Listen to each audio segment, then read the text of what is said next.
or should I leave it in? That's up to you. Hello, you've reached S.J. Thomason, and you've reached ChristianApologist.com. And today I'm really excited that I have a few fellow Christians on with us. And we're going to chat a little bit about Christmas and some of the traditions and some other things today, maybe about our faith and apologetics and that sort of good stuff. And so as you see in the camera, I have Craig Reed, who's here. We also have Michael and we have Cy Gart. And Michael, I'm forgetting your last name also. Michael Wilson, right? That's correct.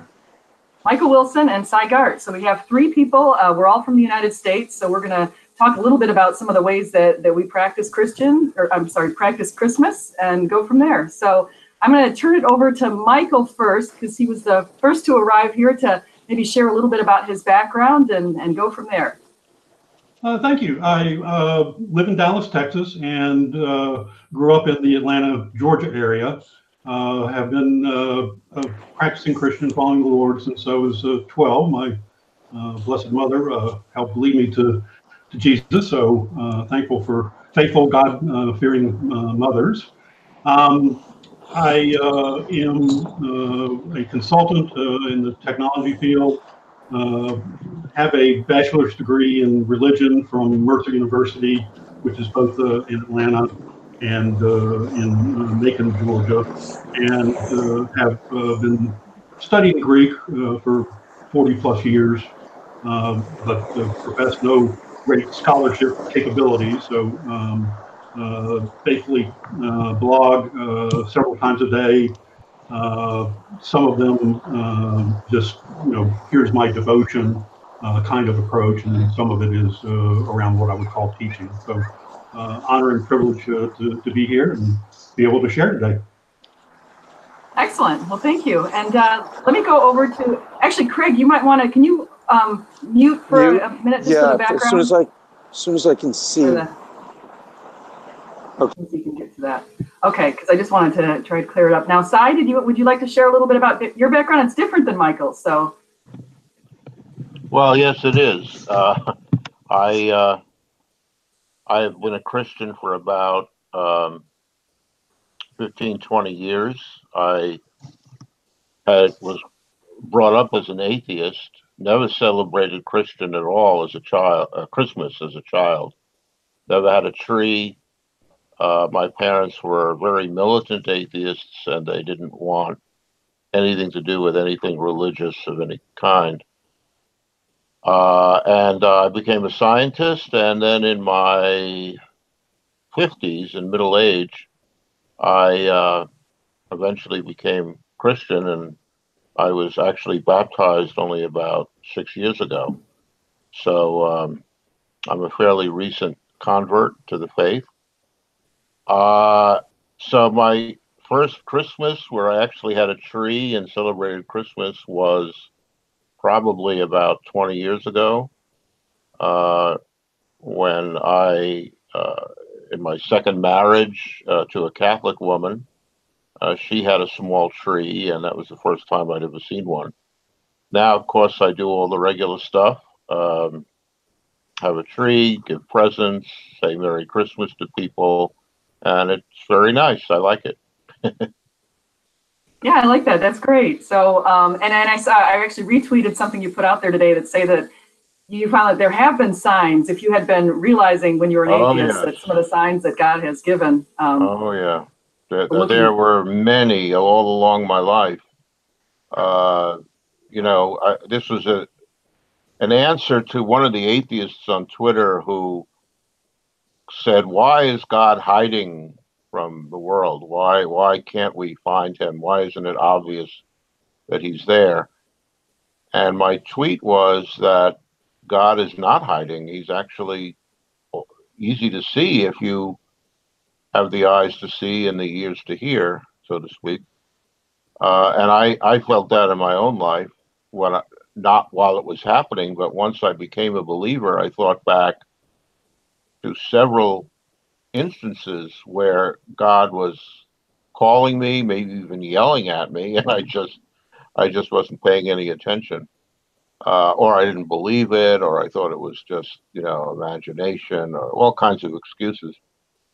And I wasn't aware of that, of course, until I actually became a believer. And then I realized what various experiences and visions and dreams and just real life events that had happened were, you know, God calling to me. And eventually I was able to hear, which is a long story, which I won't get into, but and come to the faith. Excellent, excellent. And actually, I think that when you were growing up and you didn't have a Christmas tree in the house, did you have friends who had trees, or anyone who asked about why you didn't have a tree? Oh, or was yeah. it? Yeah, I lived in a Catholic neighborhood in Brooklyn, New York, and all my friends were Catholic, and well, they didn't all have trees. It was not a very well-off neighborhood, but many of them did, and so I would occasionally, go to one of their houses, or I would sneak a present or get a little present or something, without being caught. So That's funny. I was aware of Christmas. I certainly knew that, and in school in those days, we're talking about the 1950s.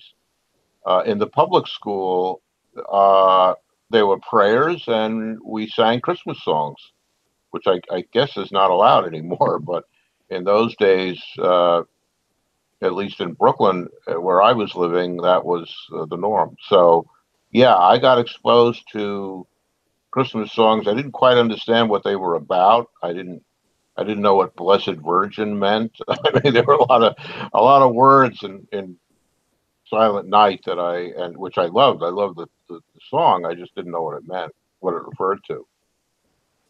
So I had exposure, but as I grew and became a teenager and a young adult, of course, I rejected all of that. That's interesting. And Craig, how about you? Can you hear me? Yes, we can. Okay. Hi, I'm Craig Reed, and I've been on Twitter for about 2.5 years now, doing my own sort of makeshift apologetics. And I started a YouTube channel doing the same thing. And what's the general theme? Christmas. It's interesting because I moved up to California in 2000, and when I grew up, I was on my mom's side of the family. We have a really traditional Italian family, which meant Christmas, Easter. We'd go to my Aunt Josie's. We'd have like 15 people at the table, and we'd have a huge feast. Traditional Italian with the turkey, but she'd make raviolis and things like that. When I was a kid, I hated it. I would dread going to my relatives every year. And then as soon as we moved out here and we stopped doing it, I missed it immediately. Every Christmas, I missed going to Long Island and going to having a huge Christmas family dinner. So, I mean, my wife and I, we celebrate Christmas out here we developed traditions over the years where we go to the same shopping centers and we go to the toy store because we would pick out toys for my nephews. Growing up, Christmas was kind of a big deal. We were not very religious. We were technically Roman Catholic, but the only times we would go to church was Christmas and Easter. And as I've said numerous times on a lot of these broadcasts now, my mom she was raised deeply Catholic. When she was growing up, she wanted to be a nun. But over the years, she would probably describe herself as a non, if that label were around. If she had been growing up later in years, she almost certainly would have become an atheist. She's the same mindset. She was almost identical to a lot of the atheist trajectory. She started out deeply religious, and then when she got to college, she started recognizing that some of the teachings that she grew up with were at least could be questioned, that type of thing. She started learning about science and things like that. So back in the 60s, she became sort of a proto-feminist, well, actually a feminist, and a liberal, but there was no public atheism around for her to latch onto. Had there been, she probably would have become one. If there had been if you could turn on the Tonight Show with Johnny Carson, you'd see Richard Dawkins or Christopher Hitchens or something like that. Nowadays, if you turn on Bill Maher, every once in a while you'll see someone like Sam Harris.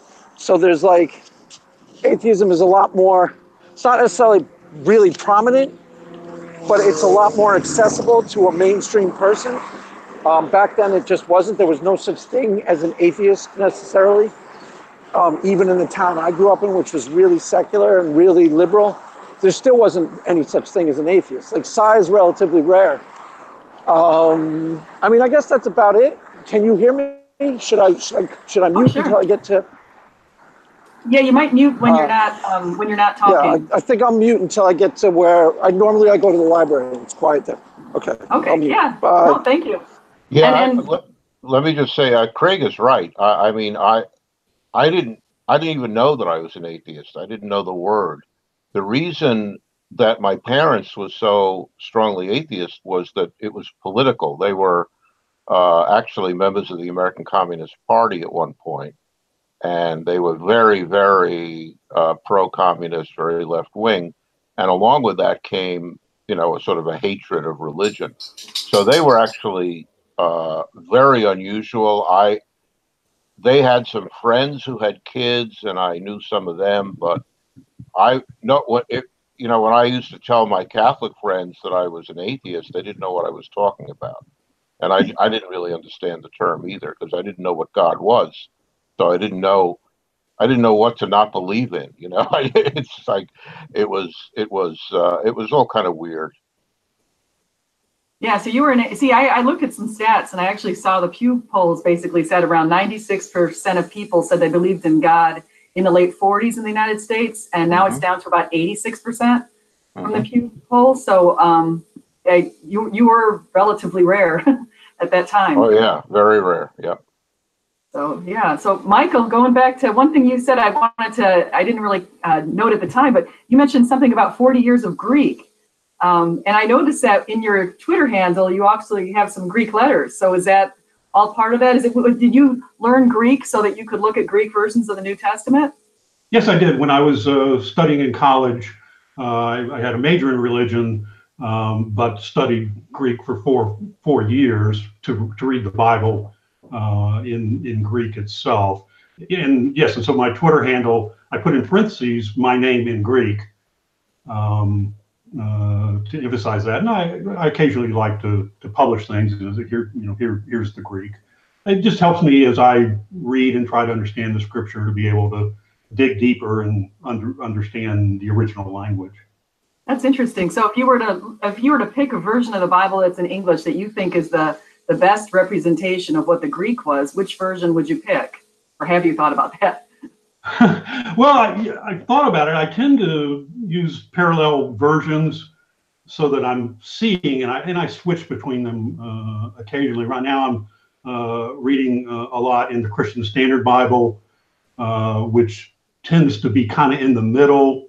If you analyze where it falls in the range of being extremely literal or transliteral, they get scored out kind of in the middle of things. But I also use the Amplified version some, and then I do a lot of my publishing in the Message Bible, not because it's literally accurate, but I'm trying to have messaging that people can understand that's freer of religious jargon, so to speak. So I tend to use it a lot in terms of how I quote the scripture for publishing. Mm-hmm. Great. Now, do you have a Christmas tree at your house too right now?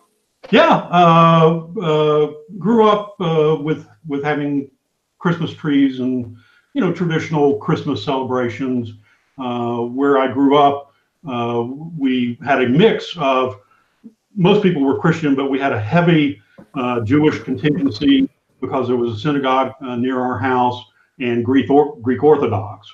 So our community was fairly diverse growing up, but we grew up with all the traditions of Christmas trees, presents, that kind of thing. And so now I have, several Christmas trees up at this time of year, moved to decorating them more with crosses and angels and that kind of decoration, and have a lot of nativity scenes up, and follow a number of the more traditional approaches to celebrating Christmas and the birth of Jesus. Yeah, great. So that brings us to something that I wanted to mention in Jeremiah 10. There's a lot of people, and I've been noticing a lot of atheists actually also are pointing this out. They suspect that there's some lines in here that are referring to Christmas trees. And according to some of these people, that if they do refer to Christmas trees, and we sort of hijacked a pagan holiday or that sort of thing. So I just wanted to point out this line that I think is pretty important to people who have that theory. It says, for the practices, now this is Jeremiah 10:3, for the practices of the peoples are worthless. They cut a tree out of the forest, and a craftsman shapes it with his chisel. They adorn it with silver and gold. I had the pleasure of listening to Pastor Mike Winger's video on this today, and he pointed out the fact that there's a craftsman who shapes it with a chisel. That's not referring to a Christmas tree. You just cut the tree down and you bring it in your house. You don't chisel it into what you would do with some wood. So the idea is probably this is referring to idols. Would you all think somewhat similarly? Anyone? I wasn't aware that, is this like a ongoing controversy, or is this a relatively new thing? This Jeremiah 10. I wasn't even aware of the origin of the controversy. Yeah, I've been seeing it a lot.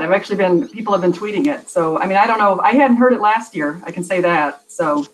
Okay, so is this like a new thing, like Christmas is based on pagan, the idea that Christmas is based in pagan traditions?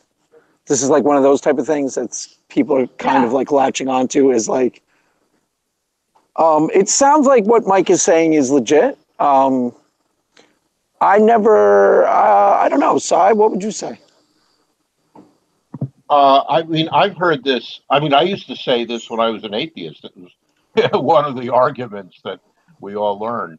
Oh, Christmas is not real. It's a pagan holiday. And to me, it's completely irrelevant. I don't, what difference does that make if Christmas trees were celebrated and used in various other rituals? I mean, when Christianity spread throughout the world, it supplanted pagan religions, and some of the pagan customs probably remained. I mean, we know that. And Right. my thought is, so what? I mean, But they also the idea that Christmas is related to the pagan winter solstice is actually true. I mean, that's why they chose December 25th, because there was a really popular holiday at the time that was pagan. I would imagine that the roots of the Christmas tree are probably pagan. I mean, that makes sense to me. But exactly, so what is how I view it too. It's clear.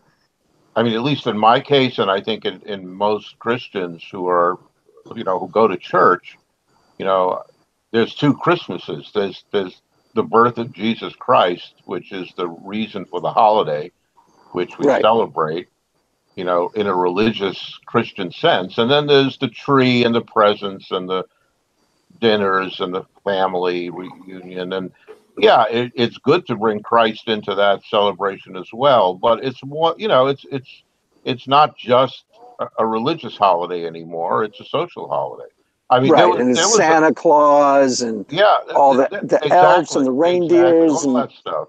And I got to say, there was a Twitter poll recently, which I was amazed at the results. I don't know if you guys saw it. There was a poll on Twitter that said, "Should atheists celebrate Christmas?" I did see that. Did you see that? What did they decide? Was it 80% said yes? Said yes. What? Yes, I was amazed. No way. I checked no, but this was a poll put out by one of our favorite atheists. I don't remember which one, but one of the many we all know. And I'm sure most of the people who it was Cranium, right? I think it was Godless Cranium. I think it was Cranium. It may have been Godless Cranium. Yes. Is he Stephanie? Is he our favorite atheist? He's not. He's not Shannon. It's Godless Cranium. He's on my list of unblocked atheists. I'm going to block him. I think I'll block him. He's on my list of the only atheist I ever blocked will be him. No, I'm playing. If he hears this, I like Cranium. But anyway, the point, he's good. These are mostly atheists who want to celebrate Christmas, obviously, because they all check yes. So what are they celebrating? We have to ask. They're not celebrating the birth of Christ, obviously. They want to get presents and they want to eat, they want to eat good food and they want to see their family and friends. And, okay, fine. I guess it's all right. But don't call it Christmas is my view. You're not really celebrating Christ. So call it something else, you know, Festivus or whatever you want. Festivus. Yeah, like Jerry Seinfeld. Yeah. Right. So anyway, Saturnalia.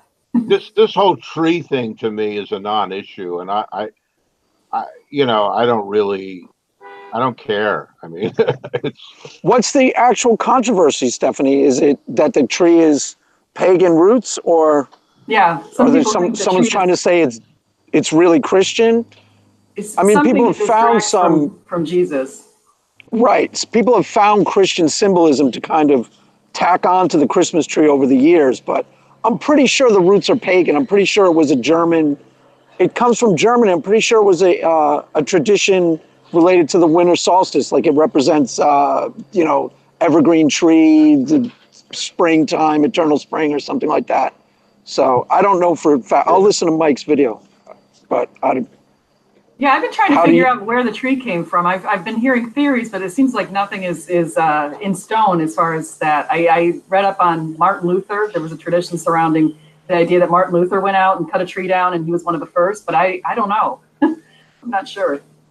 So that was What? one of the things. And I listened to a video on Saturnalia, and so that was a holiday that was practiced in Rome right around the time when Christ was born. And in that particular holiday, and it was between December 18th and I think the 21st. People basically just partied and gambled, and everyone was put on the same level. So it was the idea of liberation. And so if you were a slave, you were put on the same level as your owner, and there would be a person elected that was normally a very lower level in life or just a child, and they would pick somebody and they'd say, okay, you're going to be the king of Saturnalia. Go ahead and have a command. And the person would say something like, I command you to drink. And so then everyone would drink. So it was just a big party holiday that is gone now pretty much, I think, unless there's some other group still practicing. I don't know. So what do you think about do you think that Christmas is practiced the way it should be here in the United States? Do you think people are following it as they should, or do you think there's some changes? In other words, do you think Santa Claus is a good idea to teach your children?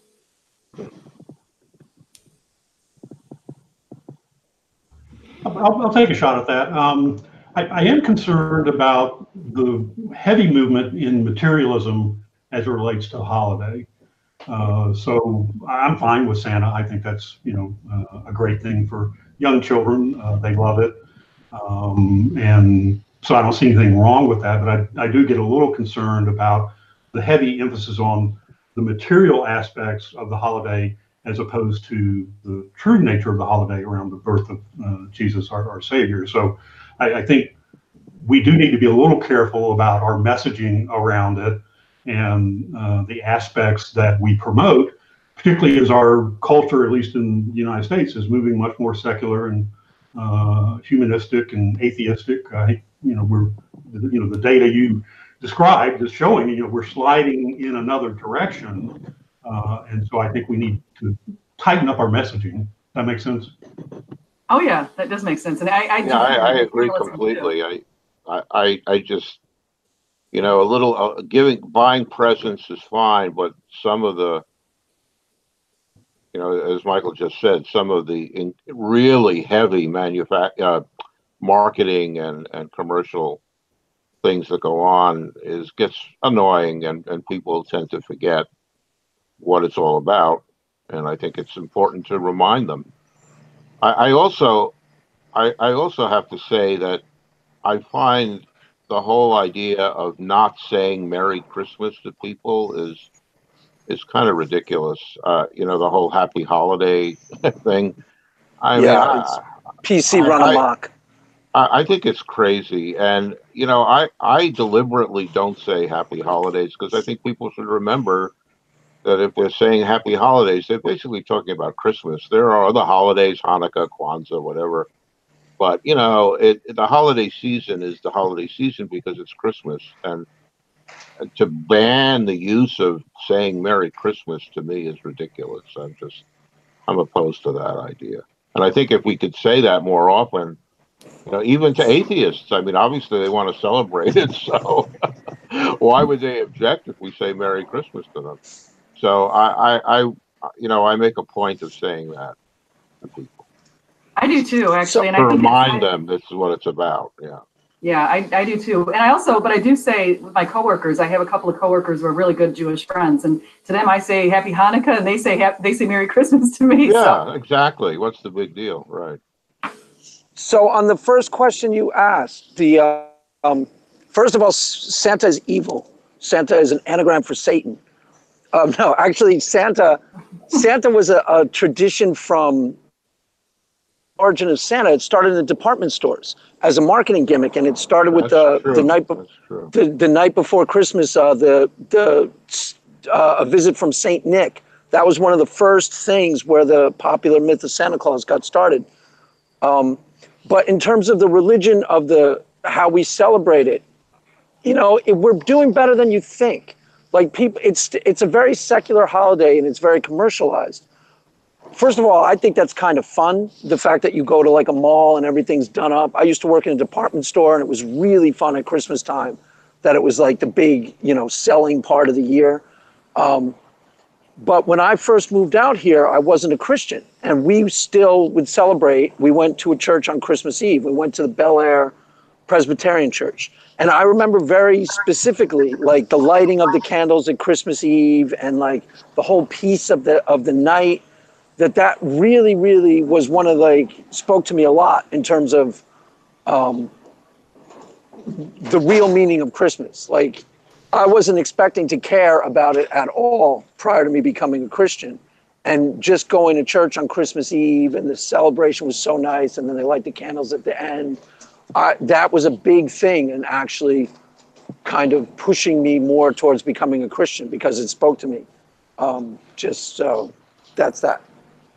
no, that's great. all What I'm would you saying. say? What would you guys say are your favorite Christmas movies? I mean, the ones that Elf. share the message. Elf. Elf. Yeah. Well, With Elf Will has a history Ferrell? because the Elf has become it because my wife and I go Christmas shopping at the same places every year. And one year she was bothering me to see Elf and I really didn't want to see it. Like I was like, oh my God, you're not dragging me to that stupid movie. And we got into one of our like power struggles. And as all of our power struggles end, she won and we wound up seeing Elf. And I was like, I loved it so much. It was like the perfect, so that became like our tradition. We go see a Christmas movie now every year because of Elf. Oh, that's interesting. That's funny. How about you, Michael?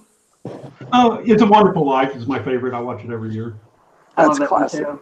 That's Yeah. what I was going to say. And to tell you something interesting, I first saw that movie when I was still an atheist, and I loved it, and it made me cry, and I couldn't understand why. That was another one of those calls that I didn't know what it was, but Yeah, ever I agree. since, Same thing. it's a Same thing it's a happened. great film. Yeah. I love that movie. Actually, that's definitely one. I love the whole scene with the bells. Anytime a bell rings, an angel gets his wings. Yeah. Right. Yeah. I love that. It's such a good movie. What I about actually- your favorite? Yeah, going back to Elf. No, It's a Wonderful Life. I saw that. I was in a really dark place in my life. I was actually like really messed up with alcohol and drugs. And I saw that movie around Christmas time and the same thing happened. I started crying at the end and I was like, I don't know if that was pushing me towards there's got to be a God, but it certainly helped. Certainly helped. Go ahead.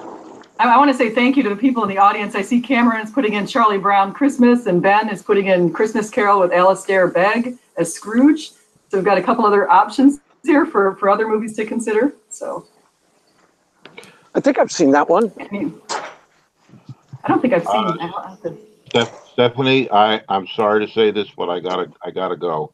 Okay.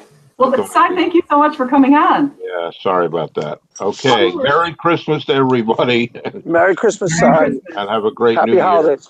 Okay. Bye. Thank you. Happy holidays. Merry Christmas. All the good stuff. So what would you say are your favorite songs? Is there a favorite Christmas song? Now I saw a poll, and I think it was Kyle of the Non Sequitur Show who said he had a poll, and he said that should that, what's it called? Is it cold outside, baby? It's cold outside. Should that be allowed? Yeah, that's evil. That's a date rape song now. That's the type of world we live in. Did you catch that controversy? Yeah. That's actually like supposedly about date rape, or I don't know. World's gone mad. Yeah. There was a station the other day that played it for 2 hours in a row. I think that's one of my favorite songs, actually, so I don't have any problem with that. How did the poll end? Did people say it was bad and should be eliminated, or was everybody cool with it? Some did. Yeah, I have to go back. I'm gonna have to pull that up. I'll have to do a little search and pull it up and see what the percentages were. But I thought that was kind of funny. So yeah, that's really funny. So what are your favorite Christmas songs if you had to pick a good Christmas song? Oh, Grandma Got Run Over by a Reindeer. That's Cameron, that is hilarious. I love Grandma Got Run Over by a Reindeer. I actually love the really traditional Christian ones, like the Do You Hear What I Hear and The Little Drummer Boy and God, I like a lot. Carol the Bells may be my favorite. I like a lot. Too. I like Joy to the World too. I used to have a thing where my wife, because my wife's taste in music is too she likes like gospel-y, or not gospel-y, like urban, like, you know, black music. And sometimes I can deal with it, but with the Christmas stuff, it's annoying because it's all like contemporary sounding. And I really like traditional sounding Christmas stuff. I'm the exact opposite. Like I hate when they try to make it too hip. That's funny. What about you, Michael? Yeah, I like Joy to the World. I think that's my favorite. You know, the wonder of Christmas is it is a joyful, you know, time of year. That our Savior, who has been forever with God, you know, came to earth, and the angels declared it from the first day.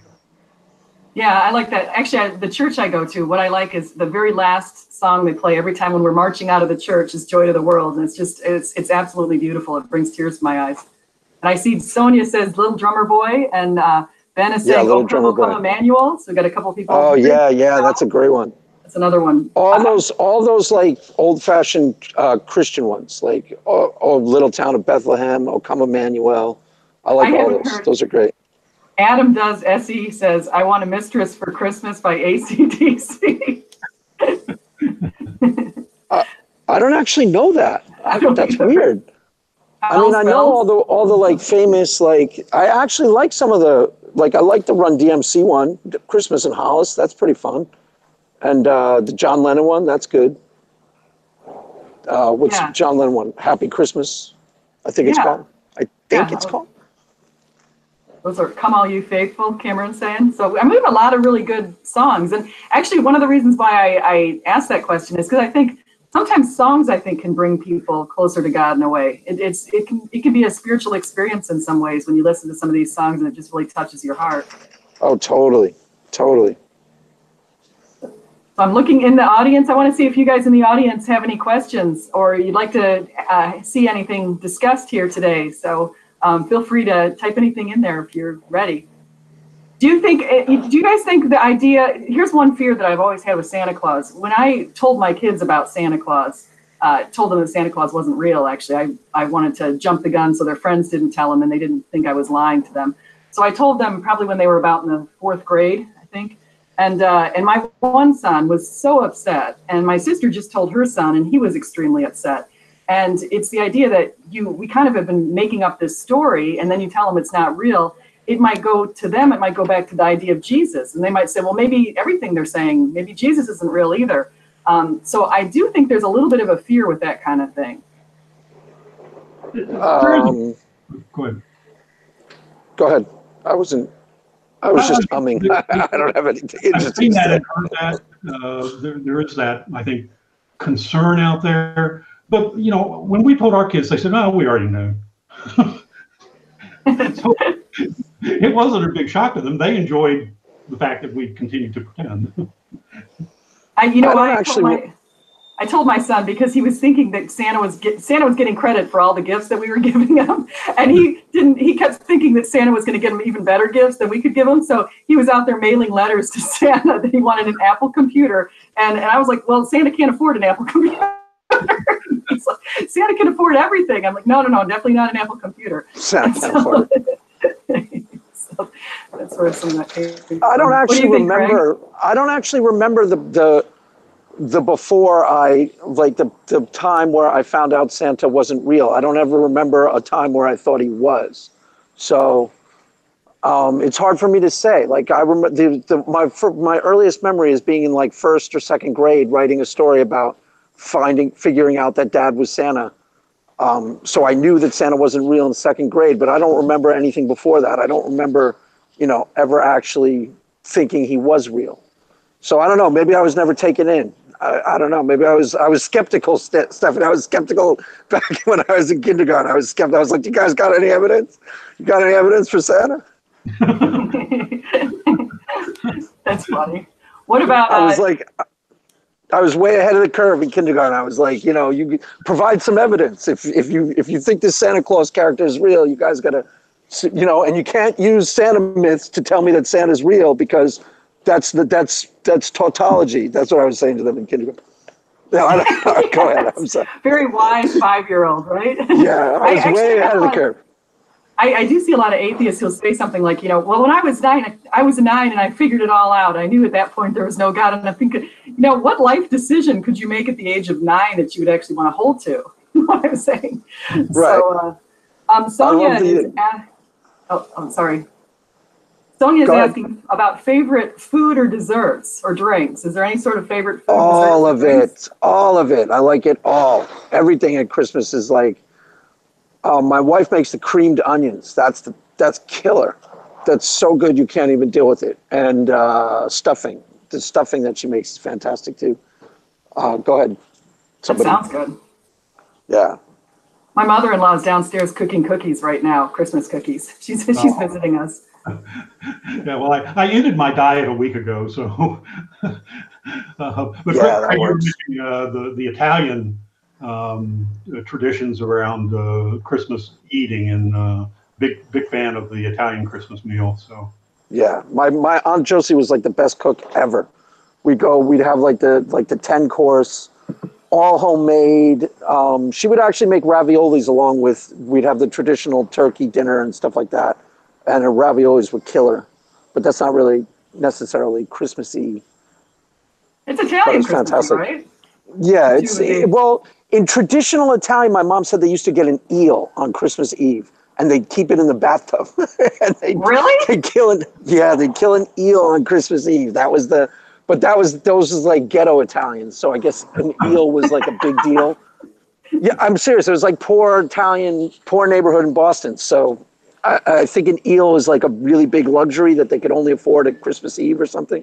But they'd keep it in the bathtub Christmas Eve, and then they'd kill it Christmas night and I guess fry it up. I don't even know how you cook an eel.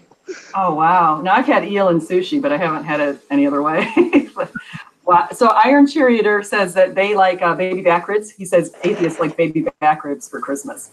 And Ben is saying he likes spaghetti and meatballs. And we've seen figgy pudding from Cameron, KFC, and Domino's Pizza. So, what about sacrificial lamb? Oh, listen to this, Iron Cheerleader. It's a comedian. So, and then mincemeat pie. So there's definitely some other options there. Okay, funny story about KFC. This is a true thing that I found out on YouTube. In Japan, that's a traditional Christmas Eve dinner. And KFC sells out on Christmas Eve all over the country. And that's considered traditional Christmas Eve dinner. And it's some sort of origin in a TV show that was popular there where they started having Kentucky Fried Chicken on Christmas Eve, but that's become their traditional Christmas Eve meal. Oh, wow. We really corrupted them, haven't we? Yeah, totally. That's crazy. So that's really sad. I like Kentucky Fried Chicken. It's sad because it's lousy, or just because it's so like mundane. I don't know. I thought it was interesting. No, it's not that it's lousy or. My parents love Kentucky Fried Chicken. I go to their house and it's always Kentucky Fried Chicken, but it just seems like fast food for Christmas, kind of depressing. You want to go all out. But do you think say that some different, like you mentioned, Italian heritages, and I grew up as a mainly German-Irish sort of idea, and so we just in our areas basically a lot of people have turkey or roast beef, pretty much. Right. And I don't know if that's based on backgrounds or if that just happens to be what we've always had. And so I just cooked a turkey yesterday. It was delicious. Turkey Monday. You guys still there? Yes. Oh, okay. Yeah, I muted because that truck drove by. Yeah. So what other, are there any other traditions or any, actually, you know what, I want to mention also places to go on Christmas that are right around Christmas that are pretty neat. In my area, there's something called Gaylord Palms, and they go all out on Christmas. It's absolutely beautiful. You go in there and they have Christmas music playing the whole time. People, just beautiful, beautiful music, tons and tons of lights. It's absolutely extraordinary. And so I'd recommend going there during the season, even if you could just even drive by there. It's in Orlando, and just go in and visit some of their ice shows and things like that, because it's really worth the time. Yeah, we drive to the skating rink here. It's kind of makeshift because it's California, but it's just the whole idea of it is fun. There's one in Santa Monica that we usually go to, just have a hot chocolate and watch people skate for an hour or something like that. And the Santa's workshops, there's a bunch of them around. Do you miss Those are the always snow? fun. Because you're in areas where you don't see the snow, and so am I. It's weird because when I was moving out here, people said you're going to miss the seasons, and I thought I was really going to miss the seasons, and you don't at all. You don't even miss them. We know why. You don't even miss them a little, because like you get so used to not even thinking. I don't even watch the weather. My wife's like, I'm going to put the weather on. I'm like, why? It's sunny and nice. Don't even think. You get so used to not thinking about it even a little, even at Christmas, that the idea that it's cold out seems like almost unimaginably inconvenient and just a nuisance. So no, I don't miss it at all. You maybe miss the first hour of snowfall when it's really pretty and you're like, wow, that's really nice. But then after that, it's pure evil. It's like you got to walk through the slush and someone's got to shovel it. And I lived in Syracuse, New York for 20 years. Word. I lived in Albany, just as bad. Right on. Yeah. Right. Yes. Well, except we had more light effect in Syracuse. So every year it was a white Christmas, and we had a tradition in our neighborhood that we all did luminaria on Christmas Eve, and then we rented a horse-driven wagon, but we called it a sleigh, and went out and caroled throughout the neighborhood on Christmas Eve, and then that sounds great. Wow. Midnight service every year. So yeah, I mean, living in Dallas, I'm not a fan of snow, but for 20 years, it was actually fun to have that and be able to do things in that environment. But always going to a midnight service is high on the list of things that are important to do, I think. In the kids, while they're not a big fan when they're teenagers of doing things like that on Christmas Eve, I think it's an important tradition for children to be able to experience.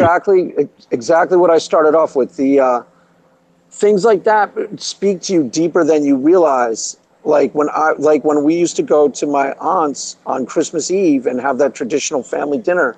At the time, I hated it, and I would always try to get out of it, and I was never allowed to get out of it. But now looking back on it, I miss it when I don't have it being on the other side of the country. So yeah, I totally, the idea of going on a horse sleigh sounds fantastic at Christmas. Midnight mass, things like that. Stuff like that is really, really cool. It ministers to you deeper than you realize. And even for the kids, you reject it when you're younger because you want to be cool, but you miss it as you get older. That's my experience anyways. Yeah, that's true. And I spent so many years living close to my parents, and then we moved away 11 years ago, and it's hard. So we always go back. I mean, I'm definitely going back down there this time of year. I always go back down there to visit for a while. And where's that? Boca Raton. They're down in Boca Raton. Okay, so you're both in Florida. Yeah, they're only 3.5 hours away from me, so that part's nice. But my sister, she used to live. She for a while there was living right across the street from me. She met my neighbor, and now they're married. Oh God! And guess where they moved? They moved to Michigan, of all places. We grew up in Illinois, so I know exactly how cold she's going to be this Christmas. And so she moved to Stevensville, Michigan, and I keep checking the weather there. I'm like, it's so cold and it's overcast. I'm sure she doesn't need sunglasses, and she doesn't care. she's not weather oriented at all like I am. Yeah, it gets down to like below freezing there, doesn't it? Like zero. Oh yeah. Well, if you Google Stevensville, Michigan, and type in the word snow cover or something like that, you're going to see pictures that are hilarious. It's just, I mean, it's just put completely white, and it's right off the lake. I mean, when I lived up there, we lived I worked inside of Chicago for a while under my dad. My dad had a business, and so I would go in there, and they call it the Windy City for a good reason. It's extremely windy, and this wind is coming off Lake Michigan, freezing cold air. And so she's right there. Stevensville's right on Lake Michigan too. So, Wow. I'm going to visit her in the summer. That's my plan. Yeah, definitely. I don't think a human should have to endure that in the winter. She knew I was talking about her right now. She'd probably kill me. So, I've never actually been to the Midwest at all. Really? The only real, yeah, I actually haven't been to the South either.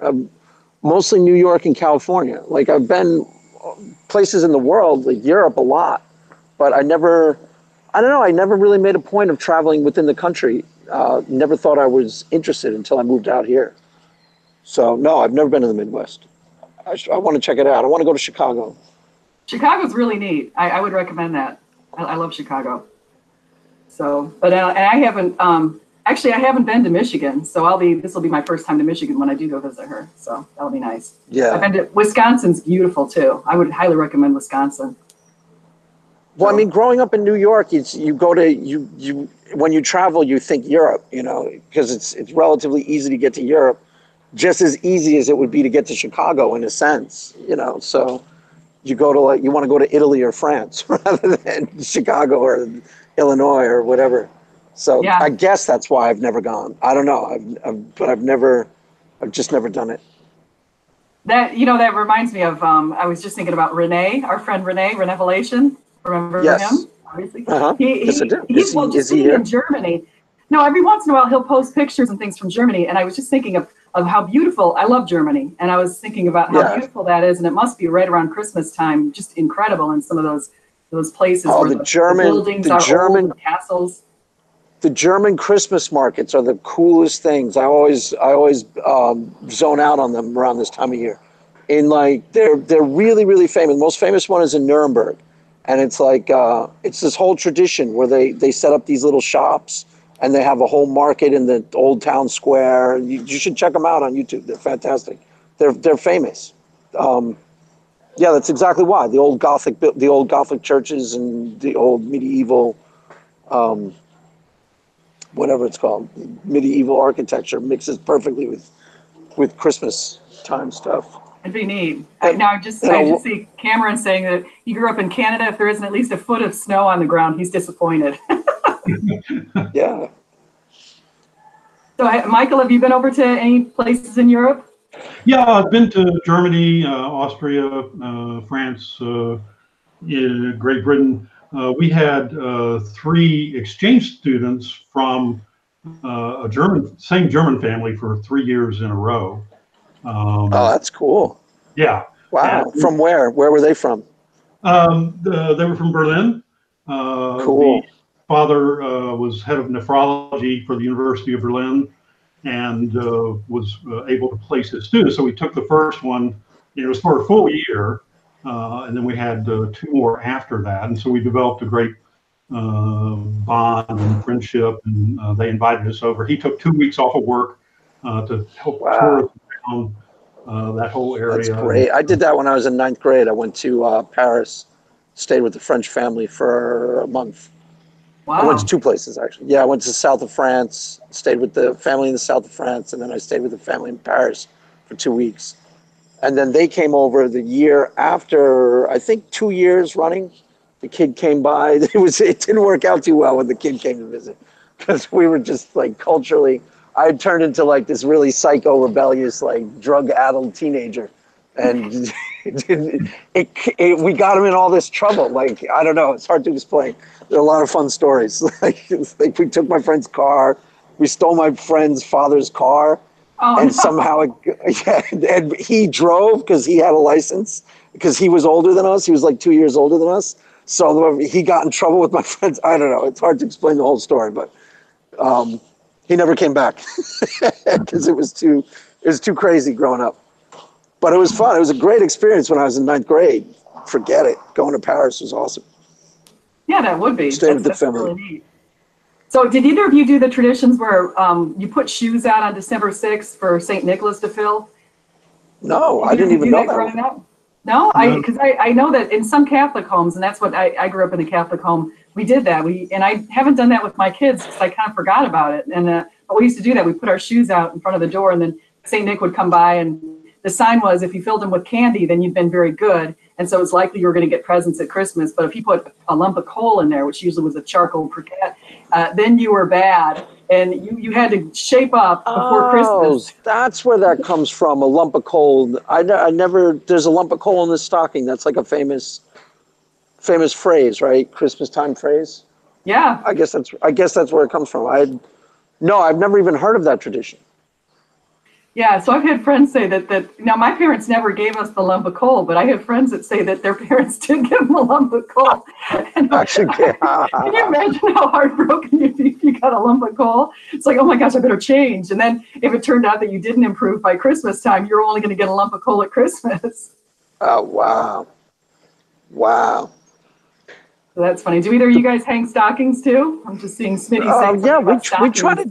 we try to do like as much of the traditional stuff as we can, you know. So my wife is usually in charge of it, so I do almost none. But we hang the stockings and stuff like that. You know, try to do everything, like Christmas tree and decorate the tree and things. But Yeah, we do stockings, but we have 5 kids, so we kind of gotten limited as we've run out of room on the hearth and the fireplace. Yeah. Yeah. At least But you yeah, have a fireplace. I don't have one in this Florida house. Yeah, well, Dallas, even though it's extremely hot, everybody seems to have a fireplace. So. Yeah. Well, Dallas is a nice place. I've been there a couple times. So, and I've actually been to California too, Craig, when you mentioned that. And I've been all over at Christmas or just in general? No, I was in California for a conference one time in Anaheim. And I was in Northern California I was up in Lake Tahoe at Heavenly Ski Resort. Oh, Lake Tahoe is fantastic. That's where we got married. Oh, really? Lake Tahoe's the most beautiful place on earth. Oh, That's like one of the most beautiful places ever. I think that's why they call it Heavenly. Yeah, Heavenly. We haven't skied there, but that looks like an absolutely fantastic ski. The only places I've skied are the East Coast. I've never skied. I haven't skied in years since I was a kid. But I would imagine. Yeah, we just don't do it. We used to, when we first moved out here, we'd travel a lot. We'd go to Arizona all the time, and I don't know, we just don't do it that much anymore. Not exactly sure why, but yeah, I would check it out. You didn't go there at Christmas though, right? No, I went there in January. I went there with a bunch of friends years ago. So when I was in my 20s, I used to go skiing just about every year with a whole bunch of friends, and we went to all over the place. Went all over Colorado and Lake Tahoe and even to Europe. So skied over in the Alps. That's really fun. Where you went to Switzerland? You went to Swiss Alps? Yeah. It was right on it was like a corner that was Switzerland and Italy. So it was like this ski resort that was right around there. So we were skiing that's fantastic. there, and then we went to visit Milan. Actually, you know what the neat thing is about? Have either of you been to Milan in Italy? Yeah. No, I stayed in Florence for 5 weeks, but I was never in Milan.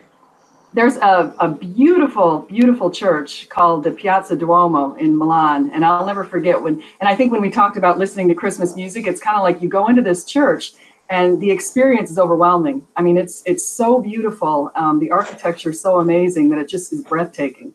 Yeah, Absolutely. I know the church. It's the famous Duomo from Milan. I know the church. But yeah, totally. Italy is like that everywhere.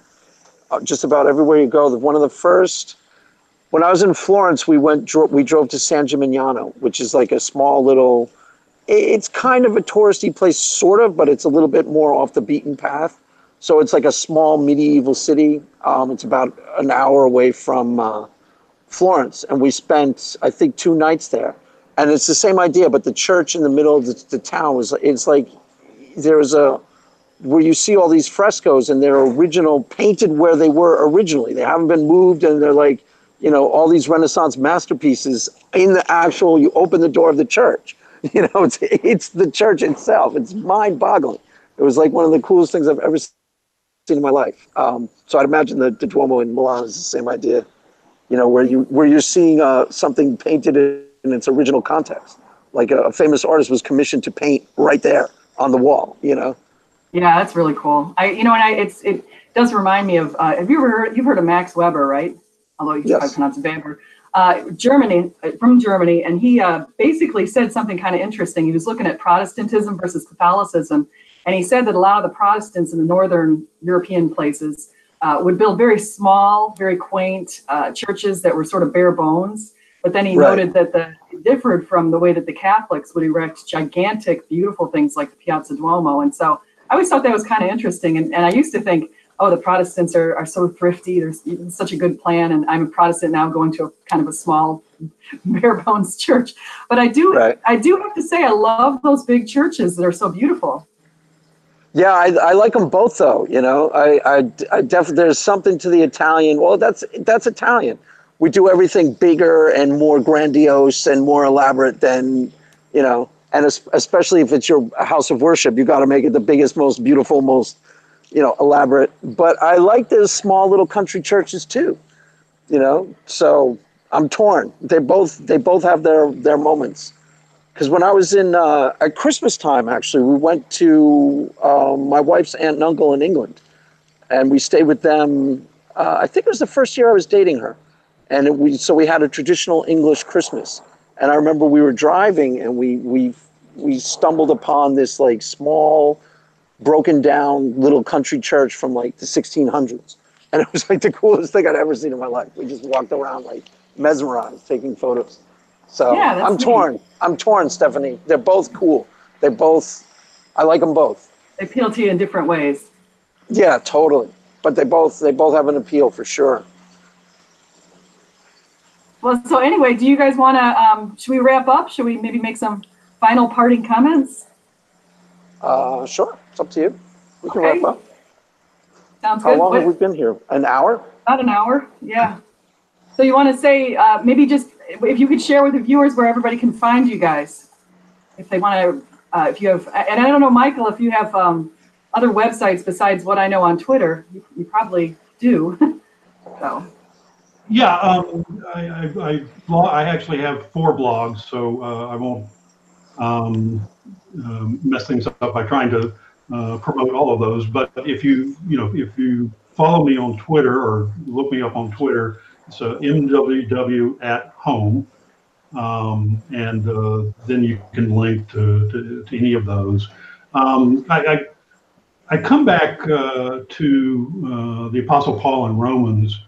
When we think about Christmas, he said, one man considers one day more sacred than another man considers every day alike. Each one should be fully convinced in his own mind.